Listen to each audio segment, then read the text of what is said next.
atada a las tradiciones, amarrada a las tradiciones, a las costumbres, a las reglas fariseas. Pablo era muy joven cuando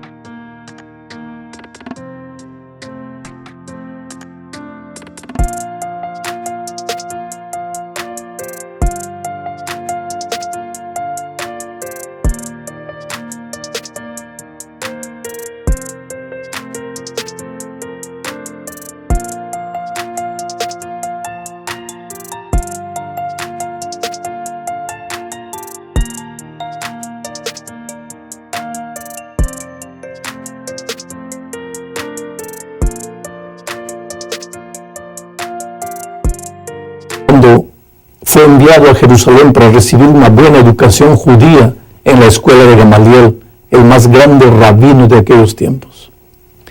La primera vez que encontramos a Pablo en la Biblia es por ocasión del apedreamiento de Esteban.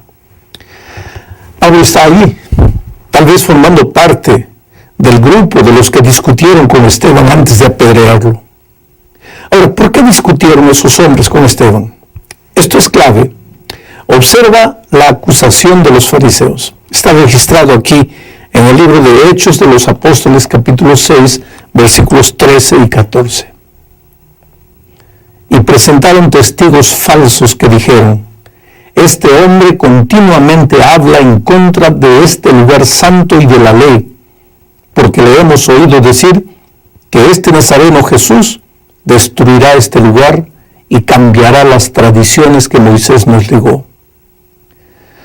A mi amigo querido, para entender el sentido de estas acusaciones es necesario conocer un poco el trasfondo de la historia.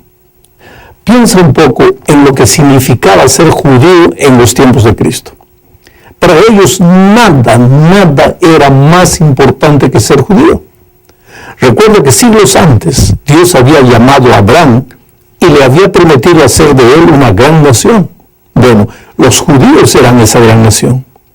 Luego, con el correr del tiempo, Dios les dijo a los judíos que vendría el rey David, y el rey David vino.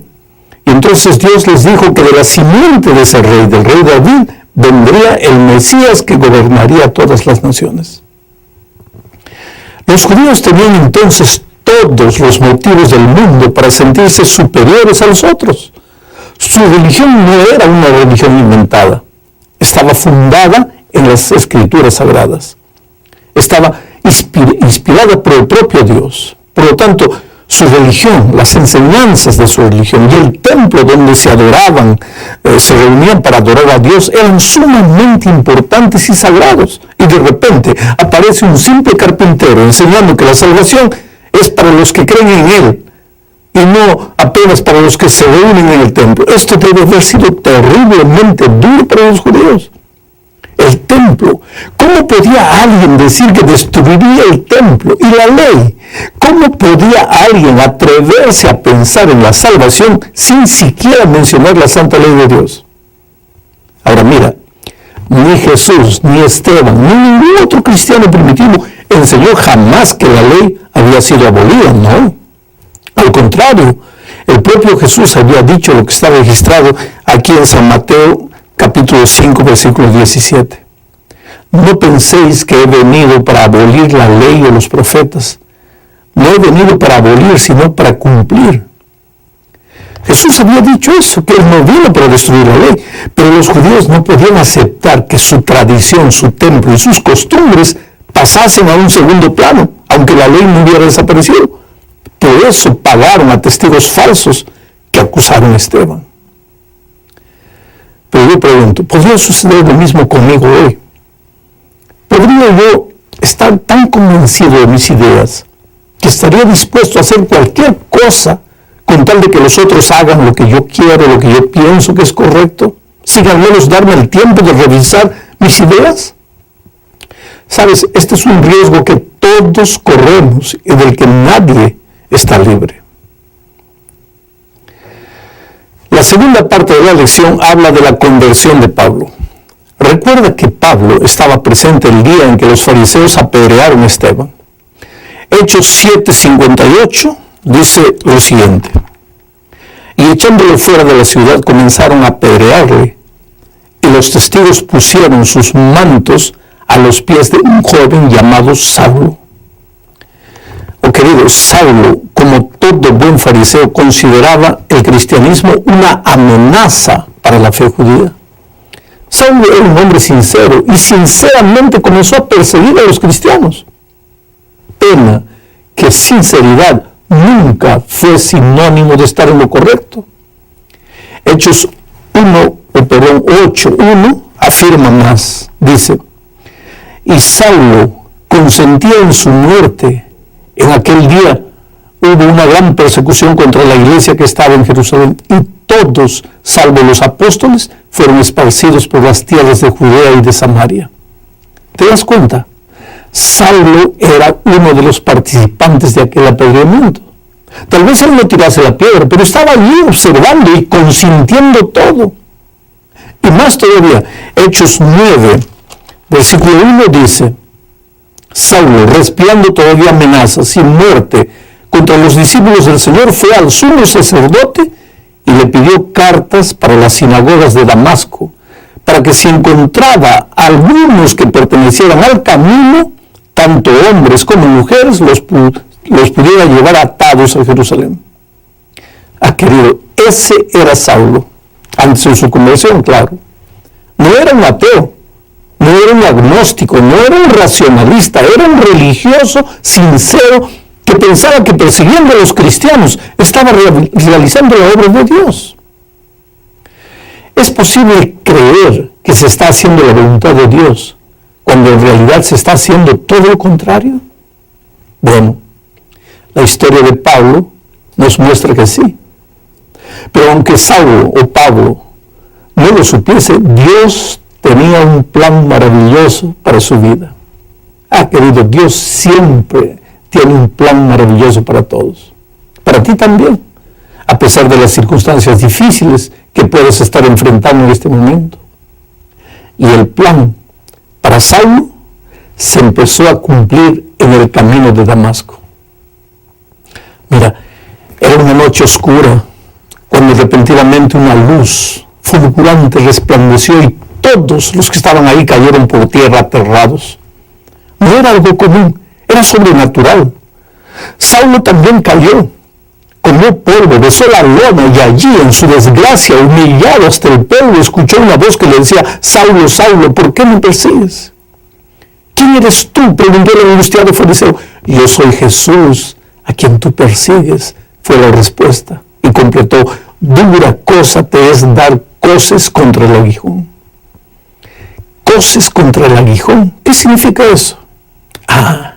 Es que Dios lo estaba llamando hace mucho tiempo, desde la ocasión en que escuchara y viera a Esteban realizar grandes prodigios, el manto ensangrentado del mártir colocado a sus pies, todo, absolutamente todo, era el llamado divino para él, pero Saulo parece que no quería entender, hasta que aquella noche Jesús se le presentó de una manera extraordinaria y él no tuvo para dónde más huir.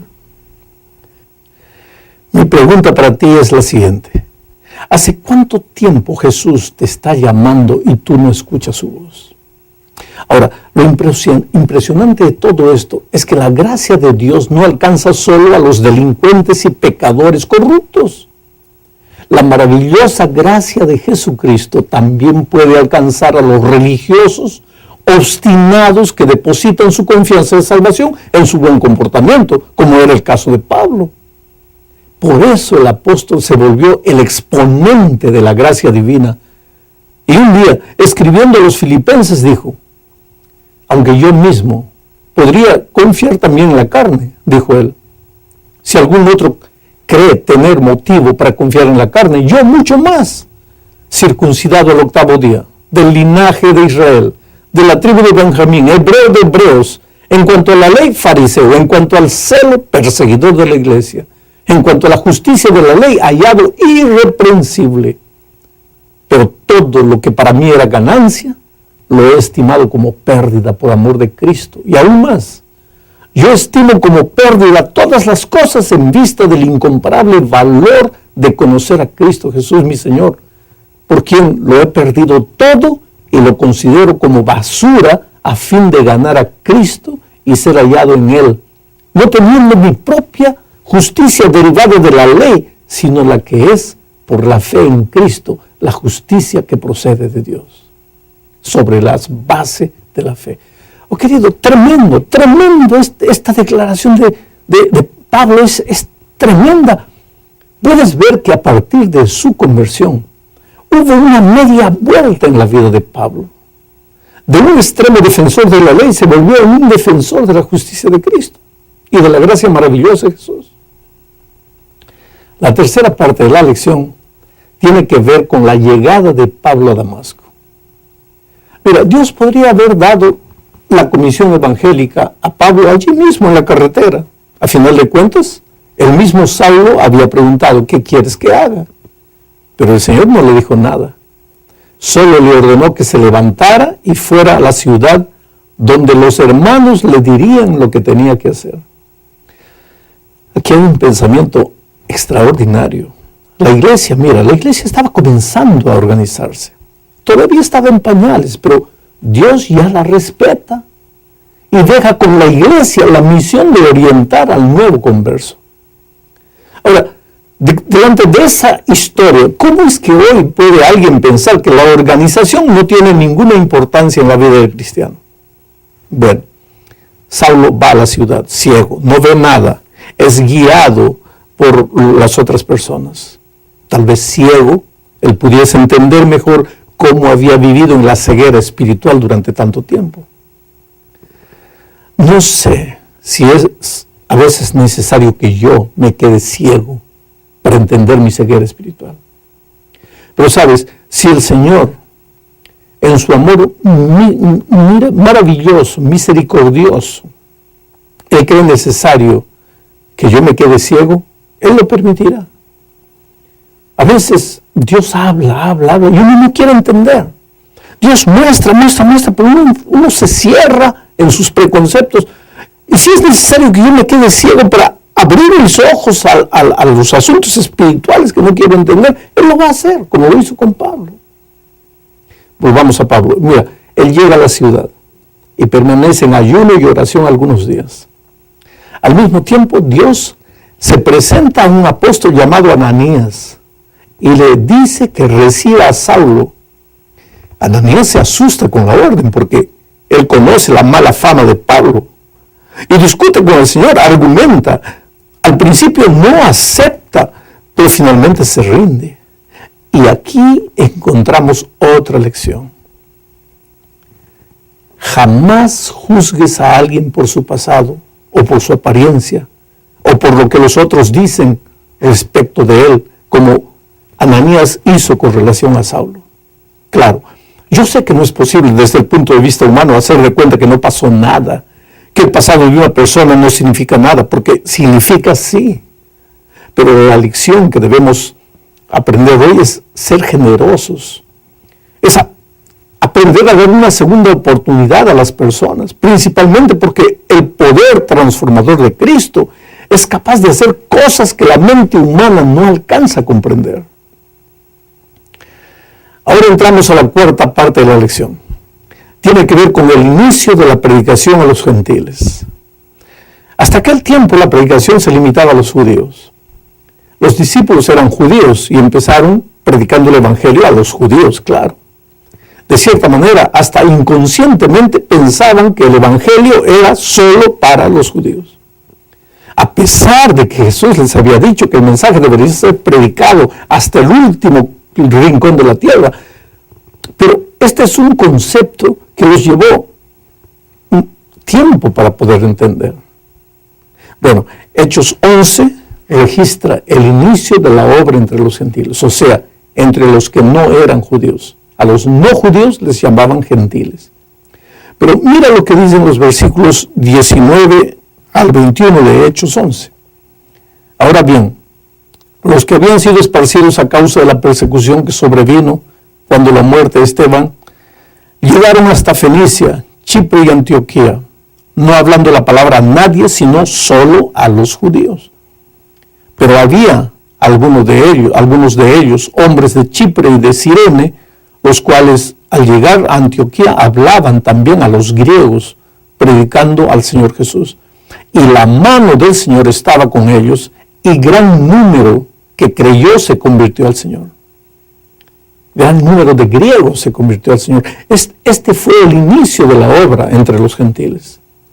Después, cuando la iglesia de Jerusalén se enteró de lo que estaba sucediendo en Antioquía, envió a Bernabé, y más tarde, tal vez unos 5 años después de su conversión, Bernabé invitó a Pablo a unirse con él en Antioquía. Ahora, Antioquía en aquel tiempo era una ciudad cosmopolita, punto principal del comercio y del transporte entre Jerusalén y otras tierras. O sea, Dios estaba escogiendo ese lugar para ser una puerta de entrada del Evangelio a los gentiles. Llegamos al fin de la lección. Y esta es una parte crucial. La conversión de los gentiles empezó a provocar 2 tipos de sentimientos. Unos se regocijaban con la conversión de los gentiles y otros se preocupaban. Y ambos grupos comenzaron a discutir entre sí. El problema era el siguiente. Algunos creían que para que un gentil se volviese cristiano no bastaba aceptar a Jesús como su Salvador y bautizarse. No. Era necesario. Eso era poco. En la opinión de ellos creían que los gentiles, además de creer en Jesús, deberían ser circuncidados y deberían también guardar la ley de Moisés. Ya el otro grupo pensaba que creer en Jesucristo y ser bautizado era suficiente. Entonces ahí empezó la polémica. Ahora, ¿qué hace la iglesia cuando enfrenta un conflicto? No se pelea entre sí, no, se consulta al cuerpo.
De la iglesia en general.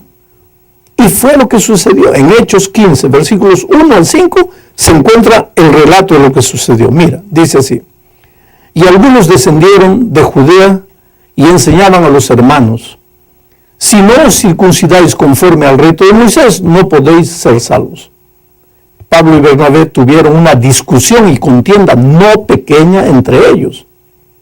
Por eso se dispuso que Pablo, Bernabé y algunos otros de ellos subieran a Jerusalén, a los apóstoles y a los ancianos,